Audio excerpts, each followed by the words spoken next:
مع جيزي عيش أجواء كرة القدم بلا حساب. اشتري توين بوكس واستفاد من عرض 350 جيجا اوكتي ب 3500 دينار فقط.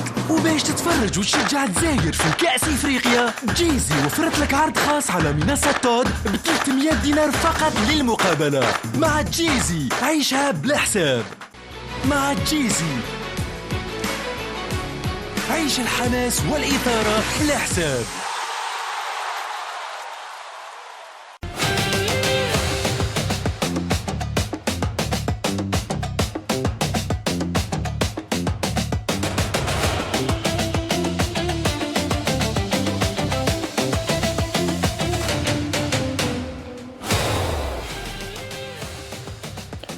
Bonsoir à tous et bienvenue dans un nouveau numéro de Cannes Show, votre rendez-vous quotidien dédié à l'actualité de la 35e édition de la Coupe d'Afrique des Nations 2025 Cannes Show.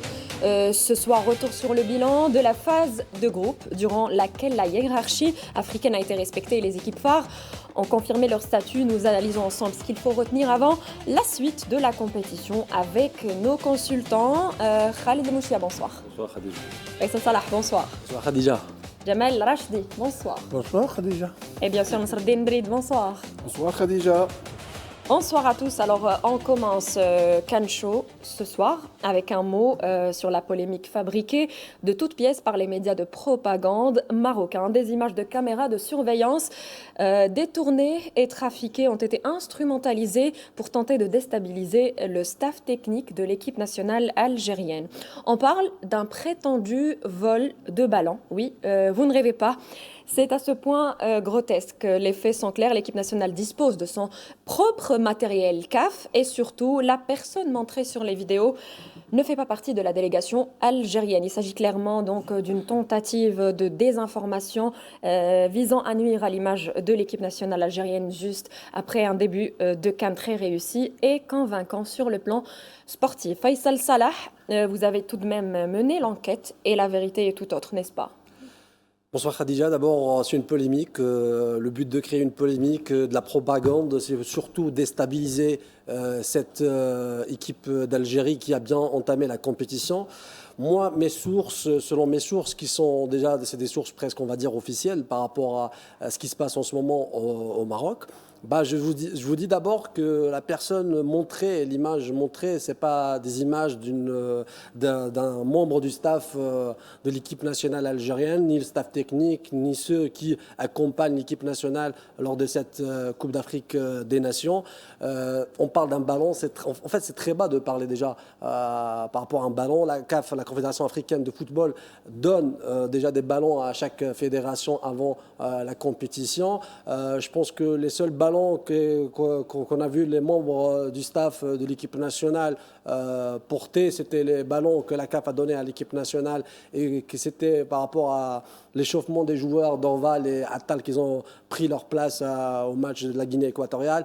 On parle de caméras de surveillance. Franchement, je pense que c'est des images fabriquées. Je suis même sûr de ces images. S'il y avait une telle polémique et que ça s'avérait que vrai, je pense que la CAF sera la première déjà à envoyer déjà des accusations et ouvrir une enquête. Aujourd'hui, il n'y a pas une enquête officielle. C'est beaucoup plus afin de déstabiliser le bon début de compétition pour notre équipe nationale. Et il faut préciser que ce genre de polémique, on va le voir beaucoup. À chaque fois que l'Algérie peut-être va dépasser une certaine étape, on va voir toujours certains médias polémiquer par rapport à cela.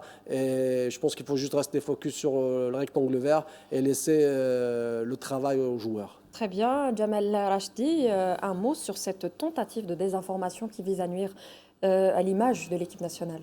Tout simplement de la bassesse d'esprit.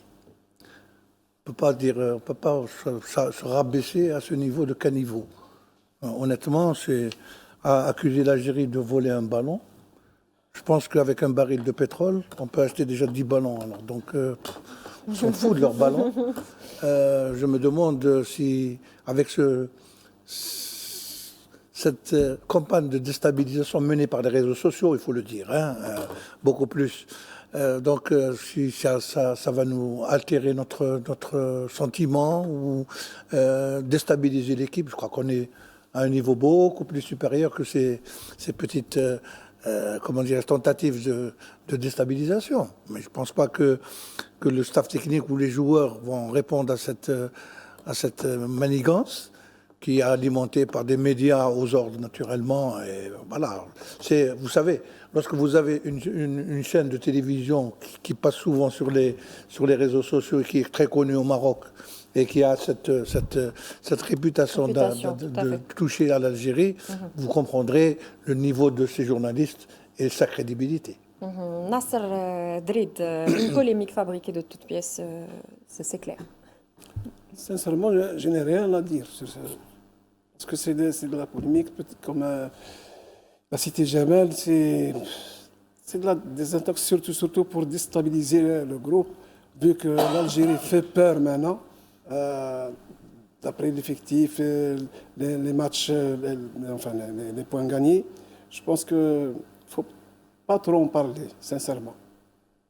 Khaled, bon, sur cette... De toute façon, ils ont tout dit, que ce soit Faisal, Jamal ou Nasser. Ça fait partie, on va dire, de ce qu'on appelle la guerre psychologique. Il se peut que dans 2 tours, 3 tours, on peut rencontrer le pays organisateur. Donc ça commence dès maintenant, mais sincèrement, je ne vois pas l'intérêt d'en parler. L'équipe fait un parcours pour l'instant sans faute. Elle est au-dessus de tout ça, donc no comment. On a commencé par l'histoire du cadre d'abord, il ne faut pas oublier. Bon, on a dépassé ça et maintenant on revient à des petites histoires de ballon. De quartier. Ah non, c'est des histoires de rue. Ça peut pas être autre chose. Et ils sont encore très très forts dans la manipulation des images. On vous ramène des vidéos qui ont 10 ans, etc. Et on les remet à l'actualité. Donc rien n'est étonnant, quand ça vient de si bas. Hein. Rien n'est étonnant. Et pour nous, Faisal, le sujet est clos. Le sujet est clos. Avec l'intelligence artificielle, on peut tout faire. Aujourd'hui, c'est juste du football. À certains moments, il faut respecter les adversaires, respecter les invités de cette Coupe d'Afrique des Nations, respecter l'Algérie qui entame et qui est déjà sur l'image de marketing de cette Coupe d'Afrique des Nations. Je pense que l'Algérie a donné une très belle image avec ses stars et même ses joueurs. Je parle soit sur le gradin.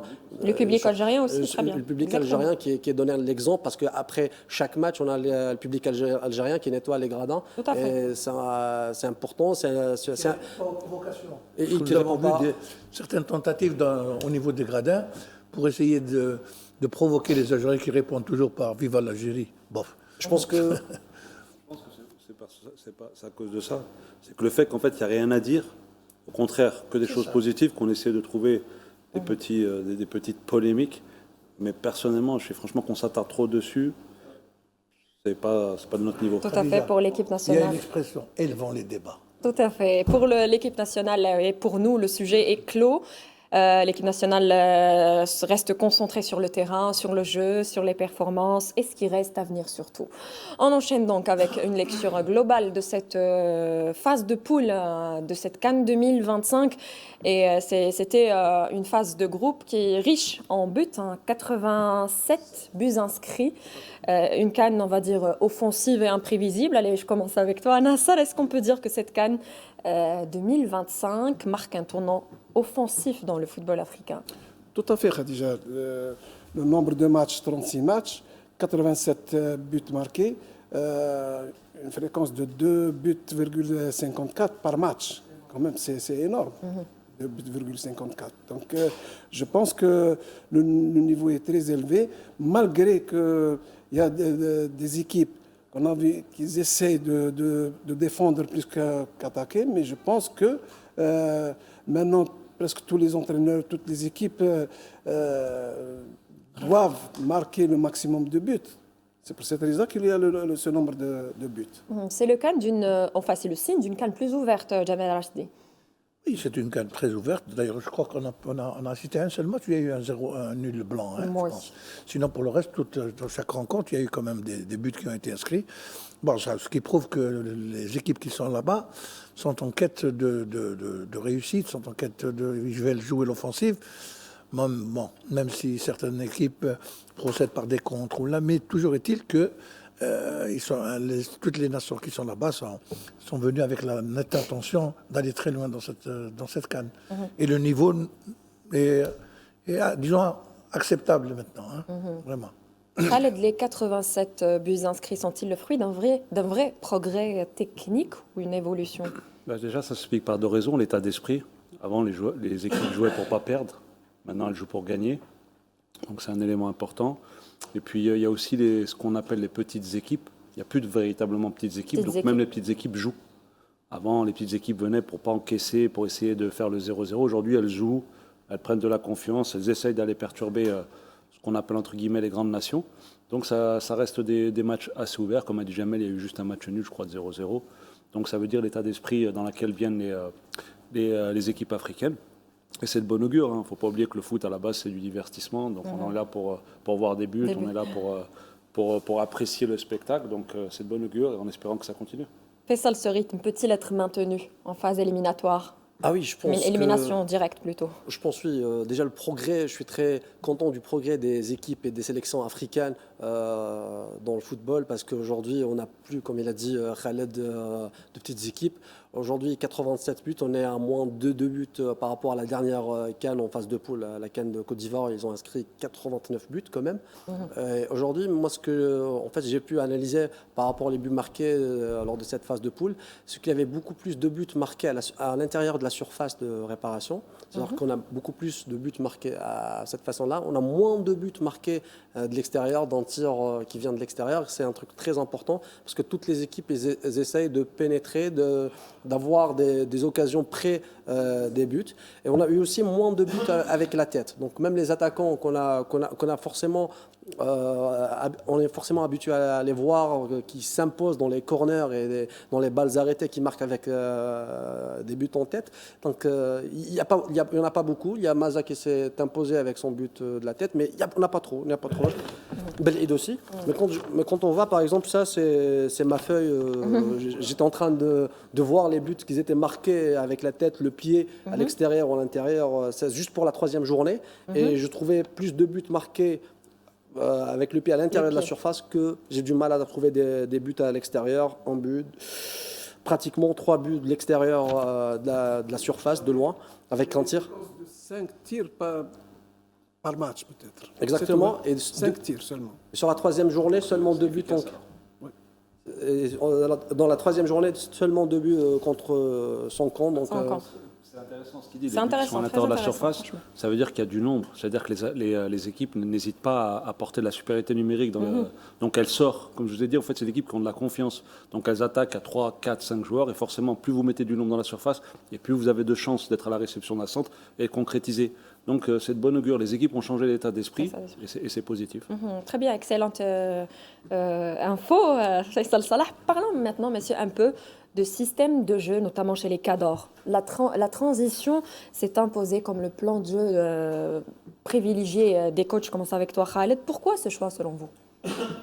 Parce que c'est, on va dire déjà, quand vous êtes en sélection, vous n'êtes pas en club. Et l'animation offensive, c'est la chose la plus difficile à travailler. Il faut de la répétition, il faut du quotidien, il faut tous les jours. Donc quand vous avez 4-5 jours par mois, le plus important, c'est d'abord de créer, on va dire, une discipline tactique et essayer de faire mal à l'adversaire sur les transitions. Et puis, de toute façon, le football, c'est ça. Pour pouvoir mettre en difficulté une équipe, il faut se mettre soi-même en déséquilibre. Donc, si vous récupérez le ballon pendant que vous êtes en déséquilibre, c'est là où vous avez plus d'espace pour faire mal à l'adversaire.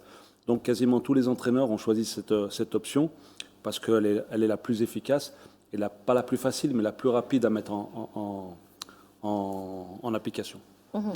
Jamel? Et en plus, c'est une des nouvelles facettes du football moderne.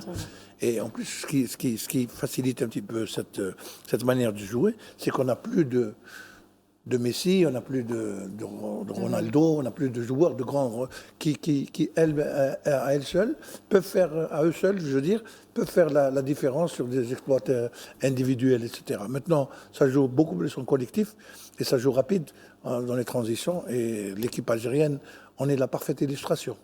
Nasser, une CAN marquée par la transition.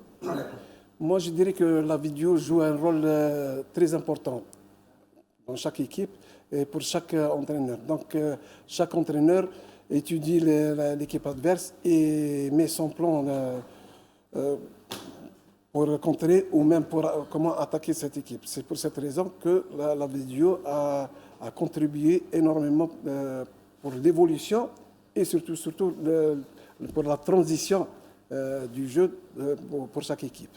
Faisal, la transition, le système roi dans cette CAN, êtes-vous du même avis des autres? Bah écoutez, on a dit que le football a évolué. Aujourd'hui, le football moderne nous oblige déjà à jouer la transition, à être efficace, à casser des lignes, à être rapide et surtout à gagner des matchs.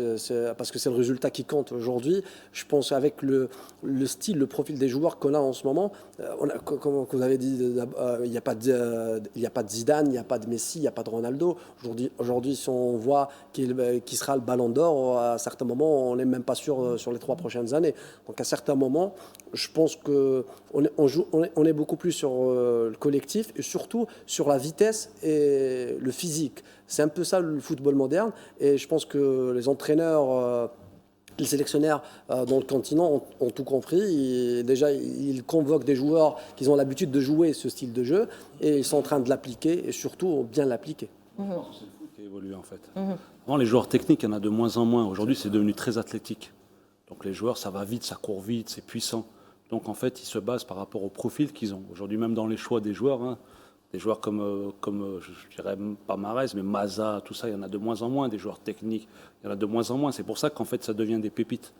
Avant, vous voyez, je dis n'importe quoi, vous regardez les ballons d'or il y a 20 ans, le 15e il y a 20 ans, il serait peut-être 2e ou 3e aujourd'hui. Donc le football a changé, donc on s'adapte, c'est pour ça qu'il y a de plus en plus de transitions. Jamel, autre chose qui a marqué cette CAN, c'est la position du ballon, ou la possession, pardon, du ballon qui ne semble plus faire l'unanimité auprès des techniciens. Un vieux dicton dit que dominer n'est pas gagner. N'est pas gagné. Il ne suffit pas de garder le ballon, il suffit de savoir le garder et le garder dans le camp adverse et se créer des occasions. Parce que faire tourner le ballon, avoir la possession dans votre camp, ça ne sert absolument à rien. Lorsqu'on joue trop latéral, etc., à un certain moment, l'équipe algérienne, c'est-à-dire commencer à entamer ses actions à partir de la défense. Maintenant, ça va un peu plus vite, plus rapidement, on sort plus facilement de notre surface, d'où ces histoires de transition. Parce que lorsqu'on garde le ballon pour en faire peu usage, ça ne sert absolument à rien. Donc, il suffit d'être pragmatique, d'être réaliste sur un terrain et marquer des buts. Voilà, c'est ça le plus important. Une CAN marquée par un réalisme, comme l'a si bien dit Jamel. Oui, le football moderne maintenant demande la rapidité. Donc, si on garde le ballon, je fais allusion par exemple le premier match nous, contre le Sénégal. À un moment donné, on a essayé de garder le ballon. On n'est pas arrivé vers le Soudan. Le Soudan. Donc, on n'est pas arrivé rapidement vers les buts de l'équipe adverse. Donc, garder le ballon, je ne pense pas que c'est une solution. Maintenant, le football moderne demande la rapidité d'exécution et la rapidité des mouvements, surtout en attaque. C'est pour cette raison que je pense que le fait de garder le ballon ne sert à rien. Khaled, le jeu long a été aussi beaucoup utilisé. Êtes-vous pour ou contre ce style de jeu? Le jeu long? Long. Oui. Non, pas forcément. Généralement, si vous avez un joueur qui est bon de la tête pour faire des remises et se battre au deuxième ballon, pourquoi pas, mais sur certaines phases. Mais si vous faites que ça devient vite ennuyant. Les milieux de terrain, à un moment, ils vont péter un plomb. C'est-à-dire que le ballon, il sera toujours au-dessus de leur tête. Ils vont faire des allers-retours. Non, je ne suis pas pour, moi. Après, je pense que, comme l'a dit Jamel ou tout le monde sur le plateau, aujourd'hui, les sélectionneurs ou les entraîneurs s'adaptent au profil des joueurs. On a eu la polémique avec Abdelli. Pourquoi Abdelli ne joue pas? Abdelli, c'est un joueur de ballon. C'est-à-dire dans les transitions, il faudrait qu'il s'adapte. Donc ça devient peut-être une problématique, alors que le joueur a de la qualité. Ça devient peut-être une problématique par rapport à la vision de l'entraîneur. Lui, il veut des joueurs qui soient athlétiques. Par exemple, un Boudaoui fait partie de ces générations-là. Un box-to-box qui est capable de casser des lignes et capable d'aller vite. Donc c'est pour ça que les entraîneurs s'adaptent au profil. Mais le jeu long, non, je ne suis pas un adepte. Faisal Salah? Je suis tout à fait d'accord avec Khaled. Aujourd'hui, c'est déjà chaque match a ses caractéristiques parce que tout simplement, si on joue une équipe qui est meilleure que nous, certainement, on va pas rester. On va utiliser peut-être les ballons longs, comme vous êtes en train de dire, avec un pivot, un attaquant pivot qui essaye un petit peu d'aspirer la défense. Mais aujourd'hui, chaque match est différent de l'autre. Mais pour le moment, on a une équipe algérienne qui sait jouer au ballon, qui sait jouer les transitions et qu'elle a les capacités pour déranger les grandes équipes en Afrique. Des gelons de toutes les équipes, pas de l'équipe Oui. nationale. Ah non, c'est bon. ok. Toutes les équipes. Ok. De toutes les manières, parce que lorsqu'on voit le Burkina Faso, comment ils ont joué avec nous en deuxième mi-temps, avec les balles aériennes, Ouais. ça a fait le plaisir, le bonheur de l'équipage, Sabine et Mandi. Exactement. D'accord, donc, Je reste ça ne avec sert à toi, rien. Faisal. Je reste avec toi, Faisal. Les mondialistes africains ont été au rendez-vous. 7 des 9 sélections africaines ont franchi le cap des phases de groupe. Est-ce qu'on peut dire aujourd'hui, est-ce qu'on peut considérer la CAN comme un baromètre fiable du niveau des équipes mondialistes africaines? Je ne sais pas, pour cette édition, oui. Pour les autres éditions, non. Mais pour cette édition, je pense que les grandes nations ont prouvé qu'ils méritent d'être qualifiés à la Coupe du Monde. Et aujourd'hui, on voit bien que pratiquement toutes les nations étaient au rendez-vous. Ils étaient en train de produire du bon jeu. Ils étaient qualifiés sans forcer, parce qu'il faut le dire, une équipe comme le Sénégal n'a pas forcé sa qualification, une équipe comme l'Algérie, plein d'équipes, ils ont maîtrisé leur adversaire, ils ont posé leur jeu et certainement ils ont gagné avec l'art et la manière. Il y a d'autres équipes peut-être qui est un peu, on va dire, point d'interrogation, peut-être la Tunisie, parce que la Tunisie au début elle a bien commencé, mais juste après le match du Nigeria et la défaite 3-2, on se demandait est-ce que cette équipe tunisienne est capable de délivrer une très belle CAN, surtout après le match référence des Tunisiens. Je parle beaucoup plus de la population tunisienne. Après le match face au Brésil, qu'ils ont délivré une très belle prestation avec leur entraîneur Talabelsi. L'élimination de la Coupe arabe, c'était peut-être pour moi la première gifle pour cette équipe tunisienne. Là, on vient en Côte d'Afrique, on n'arrive pas à enchaîner deux victoires. Et c'est un peu inquiétant pour l'équipe tunisienne. Est-ce qu'elle est capable d'aller le plus loin possible dans cette Coupe d'Afrique des Nations? Les autres nations, je pense pour moi, Cameroun, Côte d'Ivoire, Burkina, malgré que le Burkina n'est pas qualifié, malgré que le Nigeria qui n'est pas encore qualifié, pour la Coupe du Monde, le Congo qui est encore, il a de chance de jouer les barrages intercontinentaux. Guatemala. Et je pense qu'ils vont passer. Hein. Exactement. Donc, à certains moments, quand on voit ces grandes équipes africaines, déjà jouer bien le football, parce qu'il faut le savoir. Aujourd'hui, quand je vois la Coupe d'Afrique des Nations, le niveau de ces sélections, je pense que il y a certains plaisirs que je trouve à regarder certains matchs, certaines affiches. Par exemple, si on compare avec d'autres compétitions continentales, on parle soit par exemple en Amérique latine aujourd'hui, ou soit en Europe, je pense qu'aujourd'hui, l'Afrique, franchement, présente un bon spectacle à tout le monde entier, au monde entier. Khaled, les grandes nations au rendez-vous dans cette CAN? Ouais, ils sont à la hauteur de leur standing. Ils n'ont pas fauté. Ils ont pris cette compétition au sérieux, ils sont rentrés avec... De toute façon, quand vous gagnez, c'est toujours pareil. C'est comme l'Algérie, quand vous gagnez votre premier match, quasiment vous rentrez avec beaucoup de confiance et vous êtes à la hauteur de votre rang. Donc quasiment toutes ces équipes ont gagné leur premier match. L'Algérie, nous, on avait peur, pas du Soudan, on avait peur de notre entrée en Coupe d'Afrique. Donc le fait que tu gagnes en confiance, et forcément avec les qualités des effectifs distincts, que ce soit toute le Nigeria... la Tunisie, ça a toujours été laborieux, mais ils sont toujours là. Donc, même si c'est vrai que c'est pas très séduisant, les Tunisiens, ils seront là. Et à partir des huitièmes, je pense que la Tunisie va être compliquée à bouger, même si elle a des difficultés. Mais par rapport aux autres équipes, elles sont au rendez-vous parce qu'elles rentrent avec beaucoup de conviction, beaucoup de qualité. Je pense que vous allez faire un tour sur les effectifs. Tout à fait. Et donc, vous verrez par vous-même que c'est une belle Coupe d'Afrique. Une hiérarchie africaine respectée, n'est-ce pas, Jamal? Mais qui risque d'être bousculée en huitième de Tout à finale. fait. Sans problème. Moi, je pense que les mondialistes ne sont pas assurés de passer le cap du huitième de finale. Hein. Il y a beaucoup de mondialistes qui risquent de laisser des plumes, à commencer par l'Afrique du Sud, qui est qualifiée, qui peut perdre contre le Cameroun. Oui, rassure pas. Il y a la Tunisie qui est dans une période un petit peu de doute et qui risque de tomber sur une équipe du Mali, une équipe qui lui réussit bien. Parce que à chaque année, c'est Tunisie-Mauritanie ou Tunisie-Mali. À tous les coups, c'est les éliminatoires de Coupe du Monde et les éliminatoires de Coupe d'Afrique, c'est toujours les mêmes. Mais c'est une équipe qui leur réussit bien. Les Tunisiens en bloc. Ils jouent ils peuvent arriver, peut-être comme ils peuvent quitter la scène. Pour nous, j'espère qu'on va passer le cap du RDC. La Côte d'Ivoire, je pense qu'ils vont pouvoir passer. Mais les autres, ça va être un peu plus sérieux. Tout à fait. Nasser. Le Sénégal aussi, il y a le Sénégal aussi. On reviendra sur chaque équipe en détail. Nasser, quelle est la grande nation qui vous a séduit le plus, on va dire, dans ce premier tour? Pour le moment, je dirais que c'est le Nigeria. Mhm. Qui a quand même gagné ces 3 matchs. Et avec l'effectif qui est plus ou moins jeune.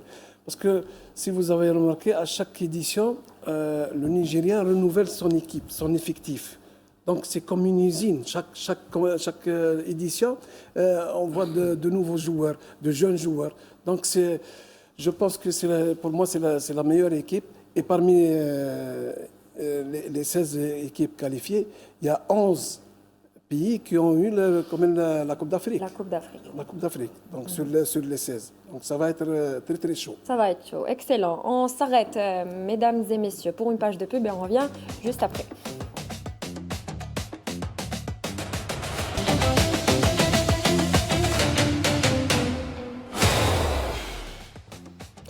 Bienvenue dans la deuxième partie de CAN Show. On parlait du bilan de ce premier tour de la CAN 2025 et on parlera tout de suite de l'équipe type de la phase des groupes et Riyad Mahrez, seul Algérien dans le 11.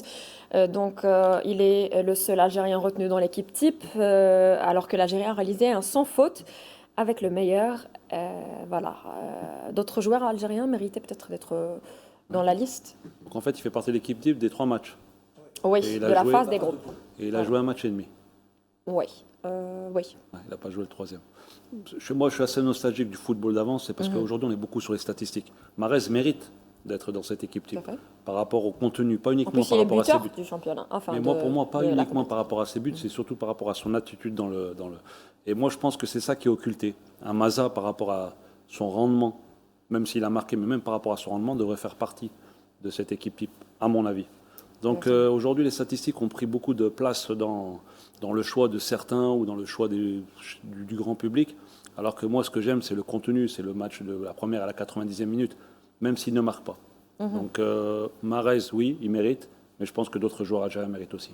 Faisal, une absence remarquée de Ibrahim Maza, comme l'a si bien dit Khaled. Je pense que c'est aussi par rapport au choix de la Confédération africaine du football, parce que je vois plus d'attaquants que de milieux de terrain, parce que j'ai du mal à voir des milieux de terrain. On voit Mané, Ahmad, Diallo, Lookman. Donc à un certain moment, Mahrez, il y a plein d'attaquants que des joueurs de milieu de terrain. Lookman a été mis au niveau du milieu du terrain.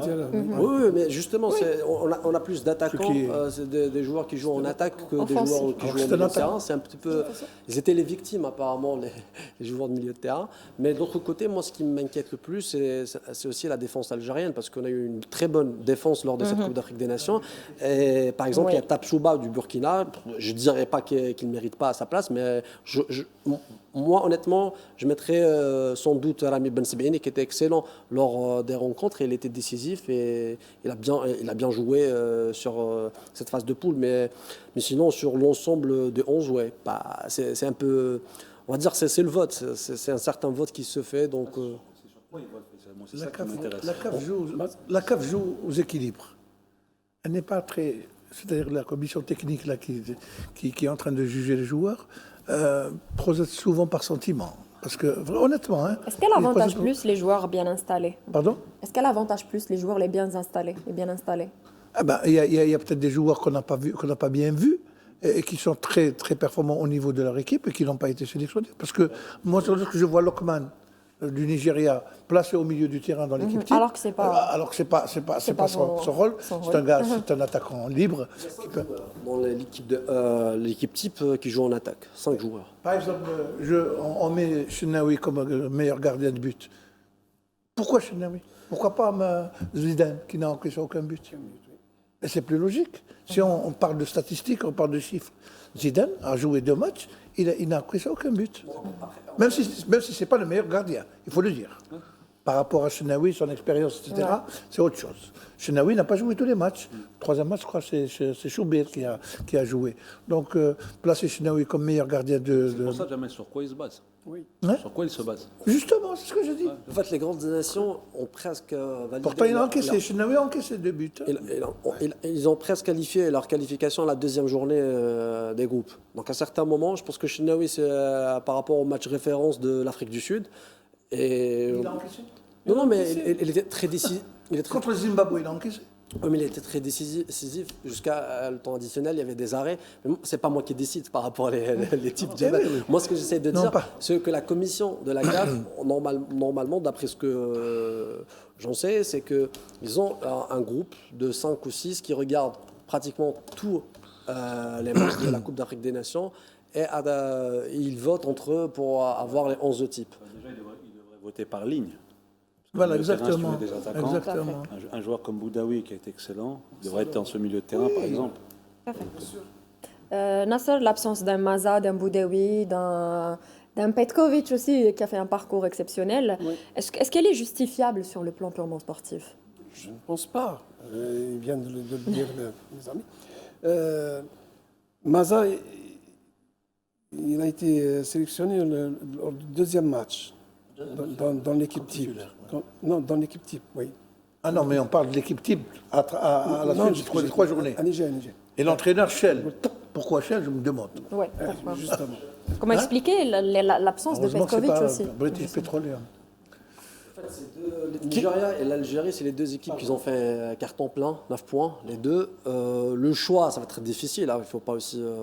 Je sais qu'on connaît beaucoup. On parle aussi avec le cœur, mais aujourd'hui, entre Shell et Petkovic. On ne peut pas parler avec le cœur. Non, on ne peut pas avec le cœur. Moi, je vais être super pragmatique et je vais vous dire pourquoi c'est Petkovic. Aujourd'hui, entre les deux entraîneurs, Eric Shell et Petkovic, on a un entraîneur qui est déjà s'est qualifié en Coupe du Monde et l'autre non. Déjà, on commence avec ça. Sur les 3 matchs, on a 2 équipes qui ont gagné sur leurs 3 matchs. Justement, ce que j'essaie de dire, aujourd'hui, je pense qu'à certains moments, on choisit avec le cœur. C'est pour ça que je suis en train de dire, laissez-nous parler, argumenter un petit peu pourquoi Shell et pourquoi... Non, eux, ils choisissent. Oui, c'est ça. On ne je parle choisit pas avec le cœur. Non, je parle pas de... D'accord. Qui sont ces juges, tout d'abord?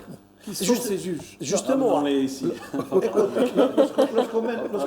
Lorsqu'on mène 3-0, Ouais. et on se fait pratiquement rejoindre à la fin du match contre la Tunisie, ça veut dire qu'on ne vaut rien comme entraîneur. Honnêtement. Alors, mettre cet entraîneur Shell qui a fait un passage au MC Oran, hein, Oui, faut le dire, on doit le saluer. et qui est parti illico presto, qu'on le mette à la tête de cette sélection africaine du premier tour, bon, ça c'est un petit peu l'image de la CAF actuellement. Nasser, tu voulais ajouter quelque chose tout à l'heure? Alors, je voulais dire, pour ce que j'avais comme idée, il m'a volé. Il l'a piqué. non, moi je suis d'accord avec vous par rapport à Eric Shell ou Vladimir Petkovic. Donc, comme tu as dit, on pensait que c'était nous qui avions choisi. En fait, moi, je voulais dire directement, je vais parler un petit peu statistique parce que ces deux équipes, ils étaient bons en attaque, mais en défense, l'Algérie, elle est meilleure que le Nigeria. Et, le Nigeria, il a encaissé 4 buts, si je ne me trompe pas. Donc, à certains moments, je pense, par rapport à ce qui a géré le mieux ces matchs, je pense que c'est Petkovic. Mais bon, après, il y a aussi le choix d'un entraîneur local, en fait, du continent. Voilà, peut-être que ça a pesé par rapport à ce choix entre Eric Shell et Vladimir Petkovic. J'aurais pu au moins de le donner à l'entraîneur de la Guinée équatoriale, Micha, comme ça il va se calmer un petit peu. Ou le Sénégal. Hein Ou le Sénégal. Ou le Sénégal, bien sûr. Un vrai local. Sénégal aussi. On a du moment qu'on distribue des cadeaux. Ils auraient pu le donner à celui de la Guinée équatoriale. Tout à fait. Du moment qu'on parle du Nigeria et du moment qu'on parle aussi du bilan de cette première phase de groupe, le Nigeria a réalisé un parcours sans faute. Le favori, est-ce le favori numéro 1 de cette CAN, le Nigeria? Khaled? Non, pas pour moi. Non, pas du tout. Faisal? Non plus pour moi. C'est une équipe qui n'a pas... En fait, il n'y a pas une stabilité dans cette équipe nigérienne. Ils peuvent sortir des grands matchs et des fois, il y a beaucoup plus de relâchement et ils perdent des matchs faciles. Donc, à certains moments, non. Le match référent, c'est contre la Tunisie. mener 3-0 et se fait rejoindre à 3-2.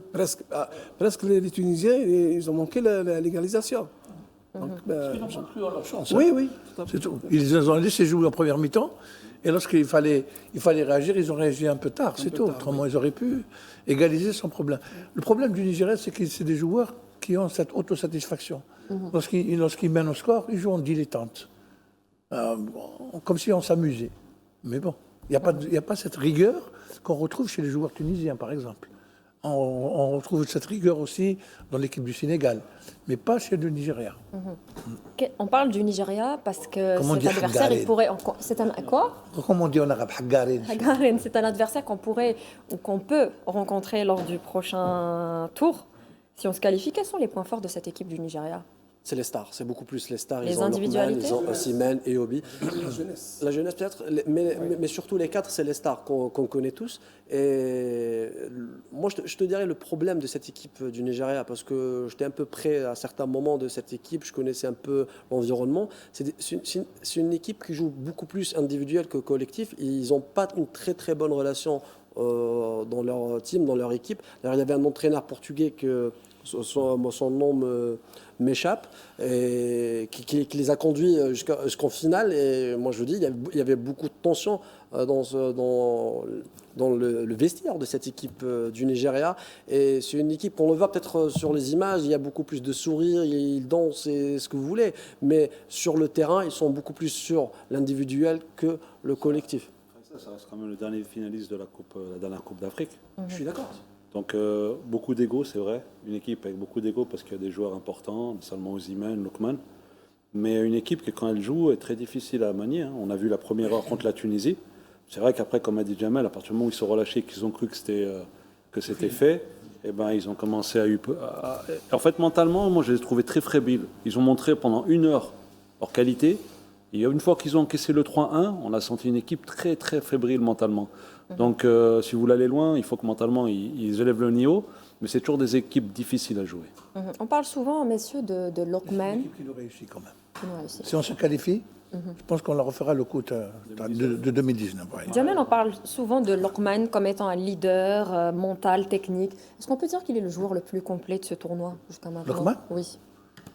Non, pour le moment, il n'a pas prouvé grand-chose par rapport aux autres joueurs. Moi, lorsque je vois un joueur dominer ses partenaires, ses adversaires et ses partenaires aussi sur le plan de la gestion du groupe, etc., je ne pense pas qu'il puisse avoir le même rôle qu'un Mahrez, par exemple, en équipe nationale. Mahrez a plus d'aura, plus de charisme qu'un Lokman, honnêtement. Surtout dans ce genre de nations, il y a un antagonisme entre les vedettes. Un Osimhen ne peut pas accepter, par exemple, qu'un Lokman puisse être son leader. C'est une question de fierté, Est-ce c'est une qu'un question de leader bon peut sens. porter seul l'équipe dans une compétition africaine? Ah non, pas seul.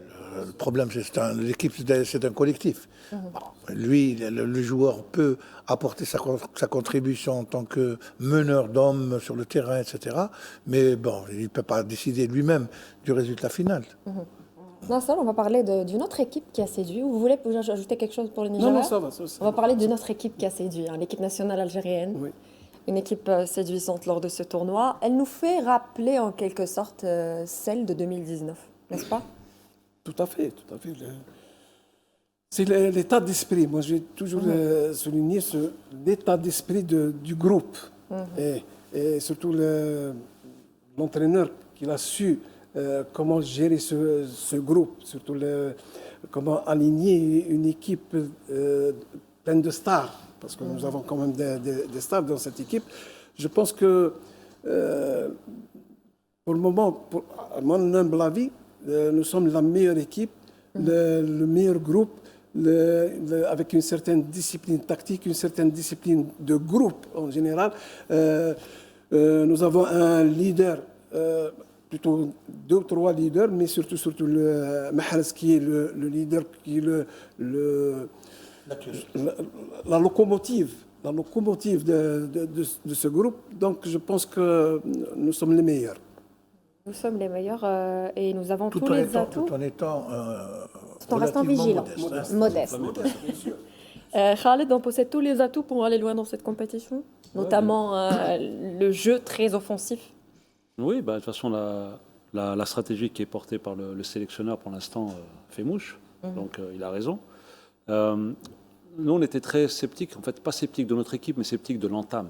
Je pense que ce premier match, en fait, il est très important pour nous parce que les Algériens, mentalement, on est très dans l'émotion. On aurait peut-être fait match nul contre le Soudan et la même équipe aurait montré un autre visage. Aujourd'hui, la victoire contre le Soudan nous fait du bien, fait croire en nos chances. Il y a une cohésion de groupe. Je me souviens de la déclaration de Mahrez avant la Coupe d'Afrique où il disait par rapport aux 2 dernières Coupes d'Afrique qu'on doit se racheter devant le public. Donc il y a tout ça, il y a peut-être les derniers tournois de Mahrez, que ce soit la Coupe d'Afrique, la Coupe du Monde qui arrive, donc un élément de motivation supplémentaire. Et pour rejoindre ce qu'a dit Nasser, ce qui est important, c'est qu'on voit vraiment une cohésion. Alors est-ce qu'elle ressemble à 2019 dans le jeu? Pas sûr, mais dans l'état d'esprit. Dans l'esprit. Oui. Tout à fait. Faisal, j'avais oublié ton nom. Est-ce que. J'allais te dire Riyad Mahrez, parce que je pensais à Riyad Mahrez justement. Est-ce qu'on peut dire que Riyad Mahrez est en train de réaliser l'un des meilleurs tournois de sa carrière? Meilleur tournoi de sa carrière, L'un. on ne sait pas encore parce que peut-être le meilleur tournoi de sa carrière c'était 2019, il était décisif, il nous emmène en finale après le magnifique but en coup franc, donc ça c'est le Riyad Mahrez dans son prime avec l'équipe nationale. Aujourd'hui on attend beaucoup de Riyad Mahrez, c'est le leader technique comme il a dit en fait qu'on veut tous. Donc à certains moments je pense que Riyad aujourd'hui il a la responsabilité, il faut qu'il l'assume parce que il n'y a pas aussi le choix parce que c'est le leader de cette équipe, c'est la star de cette équipe algérienne. Il l'a montré face au Soudan et face au Burkina. Il a pris ses responsabilités en marquant 2 buts et plus le but de Burkina au point de pénalty. Mais aujourd'hui, on va aller dans un autre. C'est les huitièmes finales, c'est un match à élimination directe. C'est pas la même perspective des matchs. Aujourd'hui, quand on a un Riyad Mahrez dans un match pareil, il faut qu'il débloque ces matchs-là parce qu'ils vont être difficiles. Et c'est ce qu'on attend de Riyad Mahrez. Mais aussi, Mahrez, il n'est pas seul. Il a aussi ses collègues. On a Maza qui vient de montrer et qui démontrer qu'il est vraiment décisif. L'ambiance dans le groupe, elle est très importante, comme il a dit Khaled, parce qu'un groupe soudé, quand il joue comme si c'était un seul homme, et c'est ça ce qui est important. Et pour moi, cette équipe d'Algérie, il faut qu'elle soit décisive, parce qu'on va jouer contre des nations qui sont aussi presque dans le même niveau, parce qu'il ne faut pas oublier, c'est le Congo qui a éliminé le Nigeria. On parle beaucoup de Nigeria, mais on oublie que c'est le Congo qui a éliminé le Nigeria. Donc à certains... On sait très bien que le Congo va être une très belle équipe. Non, c'est vrai. Donc à certains moments, il faut être solide, il faut jouer comme si... Après, les leaders, en fait, ils sont attendus lors de ces matchs-là. Ça, les matchs à élimination directe, pendant un match, vous allez vivre beaucoup d'émotions. Il suffit que vous soyez dominé pendant 15 minutes. Si vous avez des jeunes joueurs, peut-être qu'ils vont rentrer dans le doute. C'est là où les leaders ils sont importants. Et est-ce que ça constitue une pression? Oui, mais ils sont habitués. Justement, c'est pour ça qu'ils sont leaders. C'est parce qu'ils savent gérer cette pression-là. Aujourd'hui, donc la phase. Oui, Je crois que Mahrez a pris beaucoup plus au fil des années, il a pris de la maturité. Même au-delà de ses qualités techniques qui sont indéniables. Justement, qu'est-ce qui a changé par rapport à Mahrez version ou édition précédente? L'âge, la maturité, tout simplement. Oui. Il réfléchit comme un grand. Mais il a toujours ce comportement un petit peu enfantin, parce que quand on le voit aux entraînements, ces petites boutades, ces petites plaisanteries avec les joueurs, etc., moi je l'ai dit souvent, c'est le grand frère. Ouais. Avant d'être un leader, c'est le grand frère au niveau d'une famille et qui est en train de gérer un petit peu les petits différends. On a vu lorsque Bounjah a eu cette réaction un petit peu bizarre à l'époque, comment il n'a pas accordé trop d'importance. Tout est rentré dans l'ordre juste après. Vous voyez, donc c'est pour ça qu'il joue. Et d'ailleurs, on le voit aussi avec Petkovic. C'est Petkovic et c'est lui. Il n'y a pas quelqu'un d'autre au milieu. Directement, c'est la continuité. Exactement. Ouais. Il attire l'attention de Petkovic sur certains faits de match, etc. Donc, et la dernière image nous a fait rappeler un Cristiano Ronaldo lors de l'Euro 2016 avec le coach sur le banc. Oui, c'est des réactions de gens de leaders, voilà. C'est ça les leaders, oui. C'est ça les leaders. Exactement. On peut être leader sur le terrain, sur le banc de touche, lorsqu'on vit en communauté, c'est ça les leaders. Nasser, et le plus important peut-être, c'est que Riyad Mahrez, il représente un exemple pour les jeunes joueurs au sein de la sélection. Oui, On l'avait remarqué. au sein de la sélection et même au sein de notre championnat. C'est un exemple, comme j'ai dit tout à l'heure, tout d'abord, il a endossé le maillot d'un vrai leader, d'un adjoint à Petkovic. Et celui qui, je dirais, sur le terrain, c'est lui qui dirige, même peut-être pendant le regroupement, pendant les séances d'entraînement ou même au restaurant, même à l'hôtel, je pense que c'est lui le patron hors Petkovic. Donc, et il mérite. Il a en ligne de mire le mondial, il ne faut pas oublier, hein, parce que ça va être la plus grande épreuve footballistique planétaire. Et peut-être la dernière pour lui. Hein. Oui, probablement la dernière. Parce que, et moi, je voudrais bien que par la suite, il soit intégré au fur et à mesure dans le staff, parce que c'est très important lorsqu'on a des joueurs comme ça, qui ont cette aura, qui ont cette influence dans l'environnement, qu'ils soient intégrés au fur et à mesure dans les staffs techniques des futures équipes nationales. Un dernier mot peut-être sur le rôle de Riyad Mahrez. Non, bien sûr. En fait, le leader, déjà, il est leader naturel de par sa carrière. Riyad Mahrez, quand vous voyez sa carrière qu'il a, automatiquement, quand vous êtes jeune joueur, vous arrivez en équipe nationale, vous êtes impressionné par Mahrez. Après, en plus, et surtout cette Coupe d'Afrique, dans l'attitude et dans le comportement, il est encore plus leader sur le terrain, dans les efforts, parce que la technique, on la connaît. C'est pas aujourd'hui qu'on pense à prendre de Mahrez.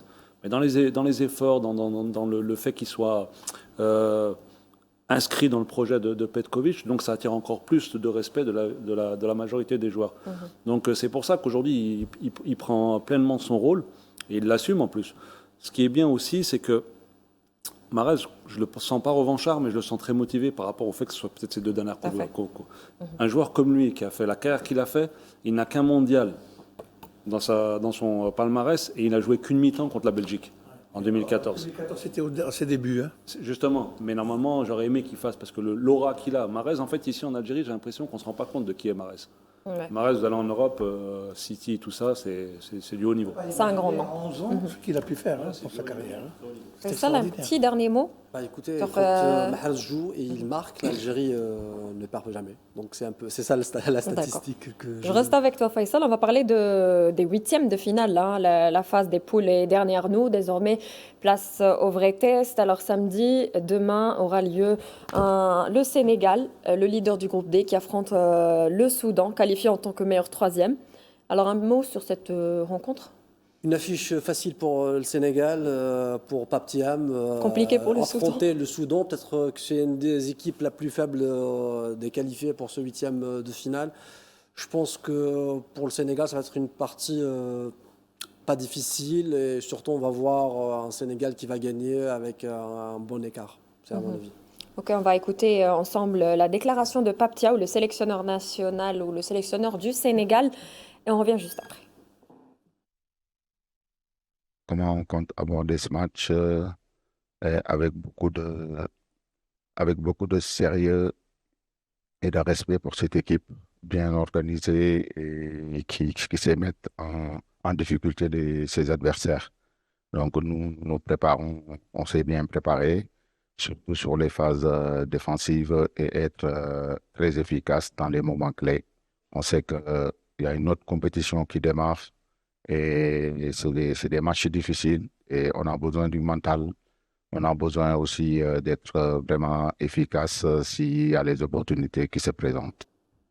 Sénégal, Soudan, Jamel, le favori contre l'outsider. Plus optimiste que l'entraîneur sénégalais. Hein. Il a dit qu'ils vont gagner par un gros score. Et jusqu'à score. maintenant, il a toujours raison. Hein. Oui. Il a raison d'être optimiste. Non, attention, le Sénégal aura de gros problèmes si le Soudan persiste de jouer en bloc bas. En bloc, ils ont tout le temps eu des problèmes contre des équipes qui jouent en bloc bas. Donc il faudra trouver la faille dans cette défense. Bon, c'est possible que ça peut se faire rapidement, et le Soudan va s'ouvrir un peu plus. La défense soudanaise jouera un peu plus ouvert. Et c'est là où pourrait profiter le Sénégal. Mais s'il ne marque pas, ça va être très complexe au départ. Tu es du même avis, Nasser? Je suis du même avis. Ça ne va pas être facile. Mais quand même, je pense que le Sénégal va battre quand même. Ce serait dramatique si le Sénégal ne se qualifie pas. Bien sûr. Juste quand je vois l'effectif du Sénégal, Sadio Mané, Jackson, Ndiaye, les Gana Gueye, je sais pas. Ok, ça reste J'ai un du mal à avis. voir cette équipe soudanaise créer des problèmes pour le Sénégal. On termine avec Khaled, Mali, Sénégal, une belle affiche. Mali, Tunisie, oh là là. Une belle affiche, hein, et les aigles, les deux aigles. Les aigles du Mali, les aigles de Carthage. Alors, et la Tunisie n'a jamais battu le Mali en CAN en 4 confrontations précédentes. Hein. En Cannes? Oui, en Parce CAN. qu'ils n'ont pas battu pour les éliminatoires Coupe du Ouais. Monde. Si, mais en Cannes, non. En CAN. D'accord. Bon, ça va être un match serré. Le Mali, contrairement à ses résultats, parce que je vois qu'ils ont fait 3 matchs nuls lors des phases de poule. Sans briller, sans forcer. Une qualification sans forcer. Non, mais belle équipe du Mali, donc ça va être un match compliqué pour les deux.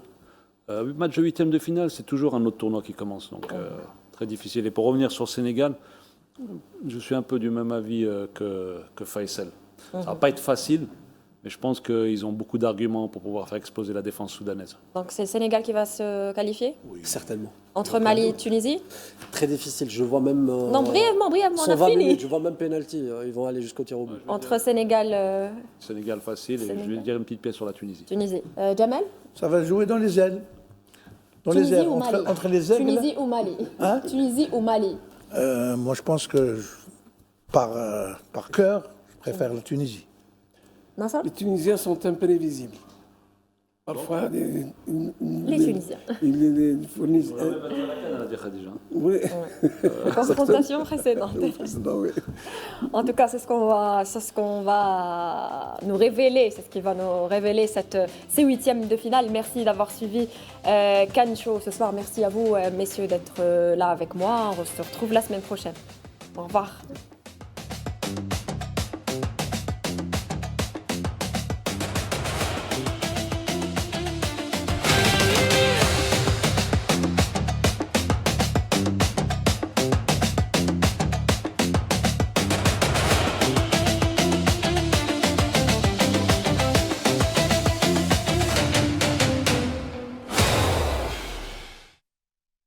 مع جيزي عيش الحماس والإثارة بلا حساب.